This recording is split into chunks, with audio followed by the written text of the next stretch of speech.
Greetings and salutation. Hey besties, someone asked in my YouTube comment, it was like last night, for more Taylor content, and I'm not entirely sure what content specifically they were asking for. It probably wasn't this, but it made me remember that I never actually finished ranking the album, so I thought maybe I should continue that because I kind of abandoned it a whole minute ago, and I got up to Folklore. Fun story, I did actually film this. I think this is why I like partially didn't remember that I didn't finish the series, because I did film a Folklore ranking video, but it was really boring. It was just really bad because at the time I was still going through a lot of things that made me very emotional, talking about like pretty much every song on the album. So I couldn't kind of give any anecdotes about any of the songs without literally bursting into tears, because I had some very fresh wounds at the time. And so it meant that I just stopped talking about any of the songs, and then it was really boring to watch. So it's been a few months now and I can just talk about why I love the songs without crying. It can be a bit better of a video. So let's rank Folklore. I have already put it through a sort of thing, so I just have my results here, and I'm going to go from least favorite to favorite as I do and explain why, but I feel like people are gonna hate me for my answers already, so that'll be fun. In last place for me, this is all my personal opinion, in last place for me we have Epiphany. Epiphany is an absolutely beautiful, beautiful song. Like, it's just so melodic and beautiful and heartbreaking. It makes me cry every time I hear it, but it's not a song that really hits me in a personal way, unlike most songs on this album. This and Red are Taylor's most relatable albums to me by far, and my favorite Taylor songs are kind of always the ones that hit the closest to home for me and have the most personal significance. So Epiphany not being able to really be relatable on a personal level is why it's in last place for me. In number 16 we have Invisible String. I know that a lot of people are gonna get angry at me for having Invisible String so low. Invisible String just is not my favorite song. It's a Percabeth song, which I appreciate, but Invisible String just has never really been my favorite. I think it's really cute. It's nice to have a song that is just unapologetically about Joe on the album, but it's not really one that I feel I can relate to at this point in my life. Hopefully that changes. I kind of associate it with situations that like are now kind of painful to look back on. So I think that's probably a reason why it's so low on the list for me too. But hopefully, you know, this song is so beautiful, so upbeat and so positive that I hope that this becomes one that's more relatable for me. In 15th place we have Peace. Peace is one of the most relatable songs on Folklore for me. It's not one that I listen to that frequently. I love Peace a lot, but it genuinely like makes me spiral like every time I hear it. Not in really a fun way, so it's just kind of one that I don't listen to a lot, and so it's kind of made its way to the bottom just because I don't have the same attachment from listening to it a lot of times that I have to a lot of the other songs, because Peace just really hits really close to home for me. Like, not to kind of echo what Aaron was talking about in the Long Pond sessions, but as someone who struggles a lot with mental health, like there's a lot going on in my head all the time, and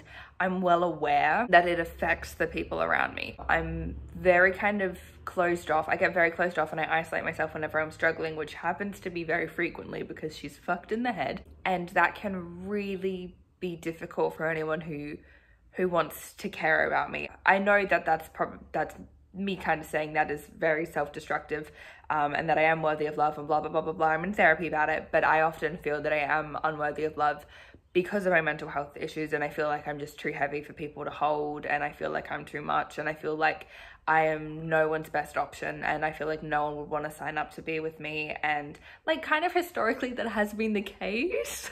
So I have reason to believe it, but this song just kind of taps into all those insecurities, and it's a hard listen sometimes. In 14th place, people are gonna get mad at me for this, is Seven. I love Seven a lot. We're getting into territory of just this whole album. There is not a song on this album that I don't love. We're getting into territories of like, these are all my favorite Taylor songs, but I just have to rank them somehow. And so Seven, despite me loving it and it making me cry, I have braids in my head, you know, your braids like a pattern, love you to the moon and Saturn. It's very gay. I love it a lot. It's just I had to make some sacrifices here. In 13th place we have Mirrorball. Taylor Swift deserves to pay my therapy bills for this song. I feel so called out by this song every time I hear it, and I felt so called out by it the first time I ever heard it. I was like, sorry, you're not allowed to perceive me this way. Actually, you're not allowed to enter into my brain, into the deep, deep, dark parts of my brain in the way that you have here. That's absolutely atrocious. Emotional compensation. Why are you gonna like write about my life and not pay me for it? Actually very rude. In 12th place, we have Cardigan. I really love Cardigan. I was really surprised that it kind of ended up where it did. I think Cardigan lyrically is one of the greatest songs Taylor has ever written in her entire career. I think it's beautiful. It has a fucking Disney reference. Peter losing Wendy gets immediate points for me. Any song with like references to Disney or fairy tales immediately becomes a favorite for me. My favorite all-time low song is Somewhere in Neverland. Wonderland was like one of my first favorites of 1989. I love songs that reference fairy tales so much because I love fairy tales so much. I love all of the just imagery in this song. Oh my god, I just love everything about this song. I just do. I love that in this song, Betty talks about how when she's young, she knew everything, which is a great contrast to James knowing nothing because he's 17. I love that this song goes through so many memories that Betty has with James, because again, when you compare that to August, like Augustine is going over these same moments over and over and over again in August because she was only with James for a summer, whereas Betty has like a lifetime of memories with him, and that's just done so well here. And Cardigan is so beautiful. One of my like comfort items is my cardigan, so we love that. But I love Cardigan. I was really surprised that it was this low. In 11th place, also a song that I'm surprised is as low as it is My Tears Ricochet. This song has kind of in a very major way saved my life this year. I feel very seen by it. It's very relatable to me in how I've kind of handled some stuff that has happened to me this year. I think it's just gorgeous. When it first came out, I always thought of it as like an Even Villanelle song, whereas now it's transformed into just an Ashlee song, which I don't know if we love that. In 10th place, we have Exile. I don't know how these songs are so low. It's because I just love this album so much, but I love Exile with every fiber of my being. It's one of my favorite Taylor songs of all time. It reminds me of The Last Time, which is in my like top 3 off of Red.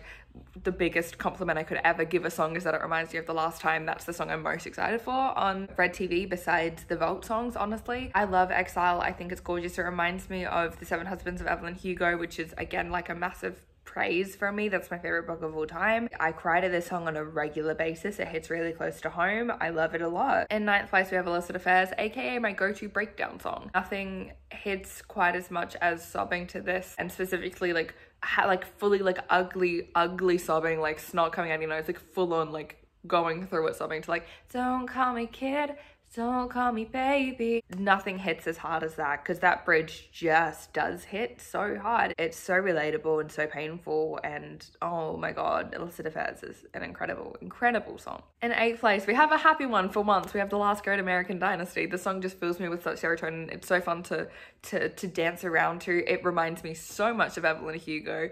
I love that it does do that country thing of like, let's talk about this tale, and then plot twist, this song was about me, the story was about me. But that little country thing that she was talking about in the Long Pond Sessions, I do love having that here. It just makes me like happy and smile and want to dance around, unlike most songs on this album. I also love that she changed the cat being dyed key lime green to a dog being dyed key lime green. It's a very Taylor thing to change. Love that about her. In 7th place, we have a song that, again, Taylor should pay my therapy bills for, because why is she allowed to write about my life?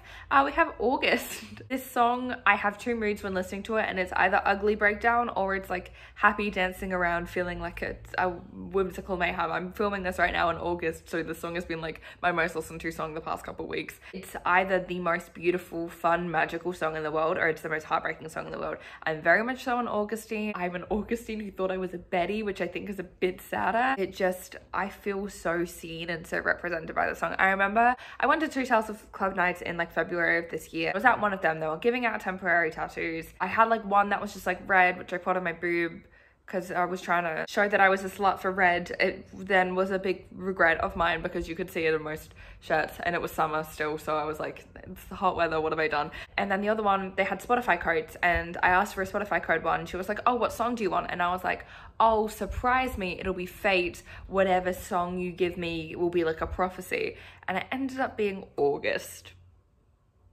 So that was fun for me. In 6th place, we have The One, aka the song that I sob to, either thinking about my own life or thinking about Fleabag and the Priest. This song reminds me a lot of Fleabag and the Priest, like the hot priest. It's very I love you, it'll pass to me. It also reminds me a lot of Seven Mia.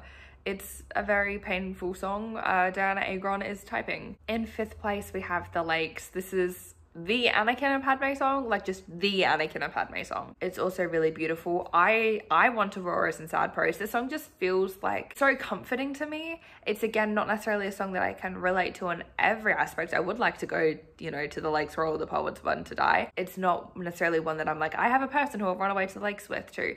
This song just feels calm. This song feels like standing on the edge of like a still creek bed and looking out and hearing birds and seeing the sun reflect off the water and feeling like at peace, feeling like dirt and grass between your toes and just feeling at peace. That's the feeling that this song evokes in me, and I love that. In fourth place, we have Hoax. This was originally like much lower on my list, but this song was like a perfect description of how I felt about things that happened to me earlier in the year. It just perfectly captured how I felt about some situations, and it perfectly encaptured the pain that I felt in a way that like there was a lot of songs that I was crying to about it at the time, but this specifically captured like the pain of a specific part of, I guess, the situation. And so this is now one of the most important and special Taylor Swift songs to me, because it made me feel a lot less alone in a time and when I was feeling pain over a situation that made me feel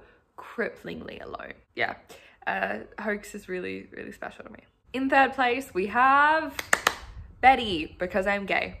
That's it. I'm gay. I love a key change because you'll dumb motherfuckers want a key change. Yes, by Burnham, I do. Now, with second and first place, these two kind of switch a lot. They're the two songs that I feel most called out by on this album, but they're the ones that mean the most to me, I guess. It flips between the two a lot, but currently my number 2 is This Is Me Trying. As someone with severe mental health issues, I do feel a lot like I'm trying really hard every single day just to exist, and that largely goes unnoticed.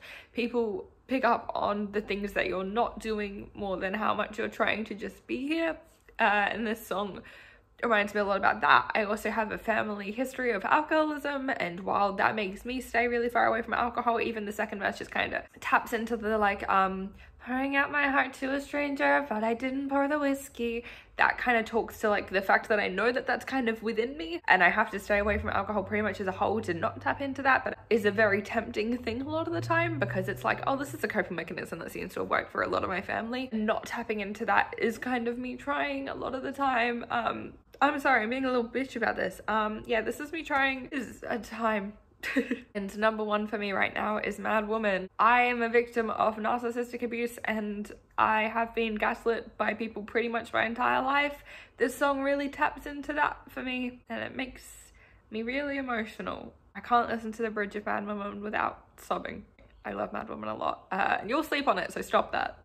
If I can stop crying, I'll do an outro. That was that.